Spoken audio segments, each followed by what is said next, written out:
నమస్తే, నేను మీ Gopi. Welcome back to our channel. ఈరోజు ముందు వచ్చరికి సీనియర్ జర్నలిస్ట్ జయదేవ్ గారు ఉన్నారు. సార్ నమస్తే. సార్ నమస్తే అండి. కర్ణాటక నుంచి ఒకప్పుడు మాజీ ప్రధాని దేవాగౌడ్ మనవడు ప్రజ్వల్ ఒక అశ్లీల వీడియోస్ ఏదైతే బయటకు వచ్చాయంట. దాని మీద ఈరోజు పూనం కౌర్ గారు అయితే కొన్ని కామెంట్ అయితే చేశారు. ఇది ఎలక్షన్ నడిచే టైంలో దీని మీద ఏమన్నా కర్ణాటకలో ఎన్డీఏ కూటమి మీద ఏమన్నా దెబ్బపడే అవకాశం ఉండదంటారు? కొంత ఇంపాక్ట్ అయితే ఉంటుంది. కొంత ఏముందిలో ఎన్నికల ముందు సహజం అనుకునే వాళ్ళు కూడా ఉన్నారు. బట్ పూనం కౌర్ ఏంటంటే అసలు నిజంగా ఆవిడకి చాలా సోషల్ మీడియాలో బాగా యాక్టివ్గా ఉండే పర్సన్. ఇంతకుముందు పవన్ కళ్యాణ్ గారి గురించి కూడా ఇట్లా సపోర్టివ్గా మాట్లాడారు. బట్ ఆవిడ మీద చాలా విమర్శలు చేశారు. తర్వాత అంటే హైదరాబాద్ కేంద్రంగా కూడా చాలా రోజులు ఉన్నారు ఆవిడ. తెలుగు కూడా చాలా బాగా మాట్లాడతారు. రాహుల్ గాంధీతో కూడా ఒకసారి జోడో భారత్ యాత్రలో కూడా పార్టిసిపేట్ చేశారు. కొంతకాల మహిళల సమస్య గురించి వివరించారు. చాలా ఈ మధ్యకాలంలో కూడా 2-3 సందర్భాల్లో వార్తలు ఇచ్చారు. అంటే ఎక్కడ మహిళలకి ఇబ్బందికర పరిస్థితి వస్తే అక్కడ ఆవిడ వాలిపోతాడు. ఈవెన్ ఆయన పేరు ఎక్స్ అధినేత, ఆయన పేరేంటి, ఎలన్ మస్క్ హైదరాబాద్ విజయవాడకు వస్తున్నారని తెలియగానే ఆవిడ ఒక ఆసక్తికరమైన ట్వీట్ చేశారు. మీకు గుర్తుందో లేదో. ఇప్పుడు ఆయన కూడా 3 పెళ్లిళ్ళు చేసుకున్నాడు, మరి మీ దగ్గరకు రావడానికి అర్హుడా కాదా అన్నట్టుగా. అంటే పవన్ కళ్యాణ్ గారిని 3 పెళ్లిళ్ళని విమర్శిస్తుంటారు కదా, మరి ఇక్కడ నేను పెట్టుబడులు పెట్టడానికి వస్తారని ఆహ్వానిస్తున్నారు కదా, మరి మీ దృష్టిలో 3 పెళ్లి చేసుకున్నాడు వేస్ట్ కదా అన్నట్టుగా ఒక ట్వీట్ చేశారు. సో అట్లా ఇప్పటికప్పుడు యాక్టివ్గా ఉంటారు ఆవిడ. అది ఇప్పుడు ఆయన మీరు అన్నట్టు మాజీ ప్రధాని దేవగౌడ మనవడు ప్రజ్వల్ అని అతను ఇప్పుడు ఎంపీగా కూడా ఉన్నాడు.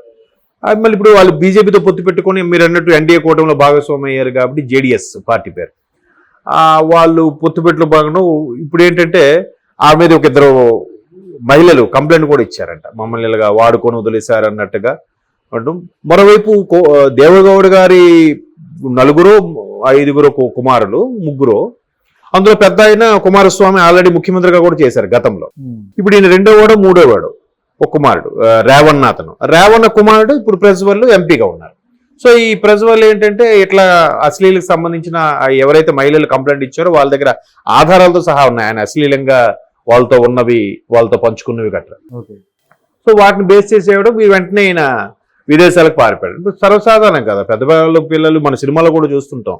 ఇక్కడ గాడి వాళ్ళు షిఫ్ట్ అయిపోవడం, కొన్నాళ్ళు నువ్వు ఎవరికి కనబడకుండా వెళ్ళిపో అని చెప్తూ ఉంటారు సినిమాల్లో, మన డైలాగ్ చూసినట్టు.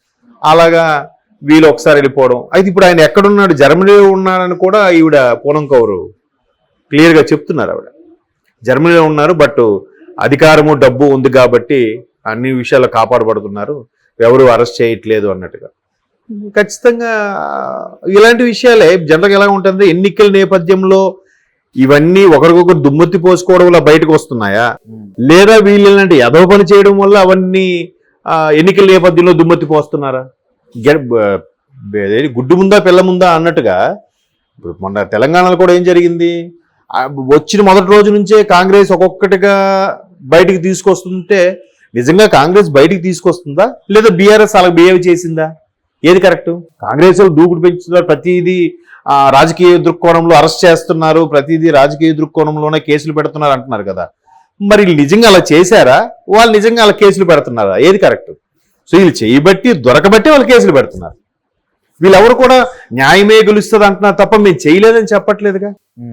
సోకాల్ నాయకులు ఎవరైతే అరెస్ట్ అయ్యారో, ఎవరైతే నిందారోపణలు ఎదుర్కొంటున్నారో, ఎవరైతే అభియోగం మోపి లోపల ఉన్నారో వాళ్ళందరూ కూడా మేము చేయలేదు అనట్లే, న్యాయమే గెలుస్తుందంట. ఏం న్యాయమో మరి మాకు తెలియని న్యాయం. అలాగా ఇప్పుడు వీళ్ళు కూడా వెళ్తున్నారు. ఏదైనా పాపం పండాలి, ఎవరైనా మళ్ళీ అవ్వచ్చేమో చెప్పలేము. కాకపోతే ఆవిడ క్లియర్గా చెప్తుంది, ఈ వ్యక్తి విదేశాలకు వెళ్ళిపోయాడు, విదేశాలకు ఎక్కడో కాదు జర్మనీకి వెళ్ళిపోయాడు. జర్మనీలో ఎక్కడున్నాడు, ఏ స్టేట్లో ఉన్నాడు, లేదంటే ఏ సిటీలో ఉన్నాడు అనేది కూడా మ్యాక్సిమం మరీ ఇంటర్పోల్కి వెళ్ళి సెర్చ్ చేసి అరెస్ట్ చేసేంత ఇది వ్యవస్థ ఉండదు మన దగ్గర. సామాన్యులకు జరిగినప్పుడు వాళ్ళ 4 రోజులు అబ్స్కాండ్ అయిపోతే మళ్ళీ మామూలే. ఇప్పుడు సినిమాల్లో కూడా మనం చూస్తుంటాం, సాధారణ మహిళలకి ఎవరికైనా ఇబ్బంది కలిగినప్పుడు ఆడు కొద్ది రోజులు ఆ సర్పంచ్ కొడుకో బాగున్న వాళ్ళ పిల్లలో వాడు ఎక్కడో వెళ్ళిపోతాడు. తర్వాత వెతికావు కానీ దొరకలేదు అనేస్తారు, వాడు ఎక్కడో హ్యాపీగానే ఉంటాడు. తర్వాత వీళ్ళు వచ్చి కొన్నాళ్ళకి మర్చిపోతారు, కేసు బలహీనపడుతుంది. ఎప్పుడో మళ్ళీ వచ్చినప్పుడు ఆ కేసు గుర్తుండాలి, ఆ పోలీసు వాళ్ళు ఆ సేమ్ డిపార్ట్మెంట్ వాళ్ళే ఉండాలి, వాళ్ళు ట్రాన్స్ఫర్ అయిపోతే వాడికి ఎవరికి తెలియదు, ఎట్లా మరి ఐడెంటిఫై చేసేది? అలాగా తెరమరుగైపోయినవి చాలా ఉంటాయి. అవును. కాకపోతే ఇక్కడ ఆవిడ అదే చెప్పింది కదా, పరపతి డబ్బు బాగా ఉన్న వాళ్ళు ఇట్లా చట్టాన్ని ఇచ్చేసుకొని మిస్యూజ్ చేసుకుంటున్నారు అన్నట్టుగా చెప్పింది. మరి ఇది ఎక్కడ ఇంపాక్ట్ పడకపోయినా ఆ పర్టికులర్ ఏదైతే ఉందో దాని పేరు ఏదో వస్తుంది, నియోజకవర్గం పేరు గుర్తు రావట్లేదు, ఆ నియోజకవర్గంలో మాత్రం ఖచ్చితంగా ఇంపాక్ట్ అయితే పడుతుంది కదా, పోటీ చేయబోయే నియోజకవర్గంలో అయితే మాత్రం. సో అది ప్రజలు కూడా ఎలా ఉన్నారంటే మనకు కాదు కదా, మన ఇంట్లోకి వచ్చి సమస్య వస్తేనే అప్పుడు ఫీల్ అవుతున్నా తప్ప ఎవరికో కదా మనకు కాదు కదా, మనకైతే డబ్బులు ఇచ్చాడు, మనకైతే మన పథకాలు వస్తున్నాయి, మనకైతే నెలకు వచ్చేసరికి అమ్మ పేరున అక్క పేరున అందరూ పడుతున్నాయి కదా అనుకునే వాళ్ళేగా. జనరల్గా ఎవరు సైకాలజీ అయినా అదే, అందులో నేనేం అతీతుడిని కాదు. ఇప్పుడు ఎక్కడ రోజు మీద ఏదైనా ఇష్యూ అవుతుంది, బండి ఆపి వెళ్దామంటే ముందు ఇంటి ఇల్లాలే ఆపుతుంది, అబ్బా మీకెందుకు, ఎవరికి లేని సమస్య మీకెందుకు, వదిలేయండి అని. ఒకవేళ అపార్ట్మెంట్లో జరుగుతుంది వెళ్దామంటే తల్లి అంటుంది, బా ఫోన్లేనన్న వాళ్ళు ఎందుకు పడవడం, మనం ఎందుకు ఇన్వాల్వ్ అవ్వడం, ఇట్లా అయిపోతుంది కదా. కాబట్టి అట్లాంటి జనం ఉన్నంత కాలం అలాంటి నాయకులు అలా అవుతూనే ఉంటాయి, అలా జరుగుతూనే ఉంటాయి, మళ్ళీ మర్చిపోతూనే ఉంటారు, మళ్ళీ మామూలే. ఇప్పుడు నాయకుడు అవినీతి చేశాడు, మన సొమ్మే తినేసాడు అంటే ఎవరు ఫీల్ అవ్వట్లే. ప్రభుత్వ సొమ్ము ప్రభుత్వ సొమ్ము అంటే ఎవరిది, ఎవరైనా ఫీల్ అవుతున్నారా? ఇప్పుడు కొత్త స్టేట్మెంట్ ఏంటి తెలుసా, ఎవడు తినట్లేదు, కొత్త స్టేట్మెంట్ ఎవడు తినట్లేదు అంట. ఒకవేళ ఎవరు ఆడు తిన్నాడు అని అంటే, వీడు తిన్నాడు అని అంటున్నాడంటే వీడు ఏదో వేరే పార్టీ పడువేమో, వేరే పార్టీకి ఫేవర్ ఏమో, వెంటనే ఆడి తిట్టడం. అది కాదురా నాయన, ఆడు ఎదవేరా, ఆడు తిన్నాడురా అని చెప్పినా కూడా అంటే నువ్వు ఆ పార్టీ వాడు వేయింటావు, అది కాదురా బాబు అని చెప్పినా కూడా మరి వినే పరిస్థితిలో లేరు, ఎవరిష్టం వాళ్ళది. కాబట్టి ఇంక మరి చాలా జరుగుతున్నాయి. ఇక్కడ సినీ నటి ప్రత్యూష ఇదైపోయారు, మరి ఆవిడకి చనిపోయిన ఎవరో బడా నేతల పిల్లలని చెప్పి టాక్ వచ్చింది, వాళ్ళకి ఏమైనా చేశారా? ఇక్కడ మొన్న శ్రీలక్ష్మి అయినట్టు మాత్రం ఎన్కౌంటర్ చేసేసారు. మరే బడా నేతల పిల్లలకి ఎందుకేం చేయలేకపోయారు, కనీసం శిక్ష కూడా వేయించలేకపోయారు. శ్రీలక్ష్మికి సంబంధించిన వ్యక్తులకు మాత్రం ఎన్కౌంటర్ చేసేస్తే ఆ ఆఫీసర్లు ఆ నాయకులు అందరూ కూడా హీరోలు అయిపోయారుగా.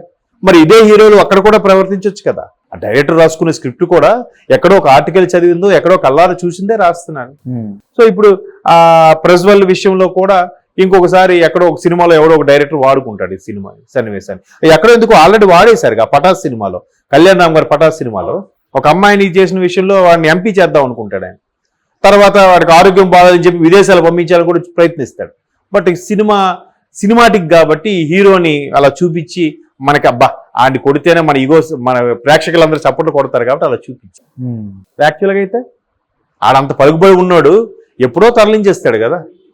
పోలీసు అరెస్ట్ వారెంట్ తీసుకుని లేపో వాడు టేక్ ఆఫ్ అయిపోతాడు కూడా. అవే ఇక్కడ జరుగుతున్నాయి. సో అదే ఆవిడ గొంతు చించుకొని ఇప్పుడు నాకెందుకని ఊరుకోవట్లేదుగా. ఇలాంటి వాళ్ళు ఉండాలి సొసైటీలో. ఆవిడ నాపటం నేను ఆవిడేది పెళ్లి చేసుకొని వెళ్ళిపోతే అయిపోయింది కదా, ఆవిడ బిజినెస్ ఏది చేసుకుంటే అయిపోద్ది కదా. ఇంకా సామాజిక దృక్పథంతో ఒక సొసైటీలో ఒక అవగాహనతో ఎందుకు ఫైట్ చేయాలి, చేస్తుంది. అలాంటి వాళ్ళని మనం కాపాడుకోవాలి. ఈవిడ ఇది పెద్ద చెప్తారు లేరా అనే వాళ్ళు కూడా ఉన్నారు. సినిమాల్లో నటించేంత మాత్రాన క్యారెక్టర్ బ్యాడ్ అనుకోకూడదు, తప్పు. అది మారాలి, ఆ దృక్పథం కూడా మారాలి. సో ఇలాంటి వాళ్ళు మనం కాపాడుకోవాలి. Okay sir, thank you sir.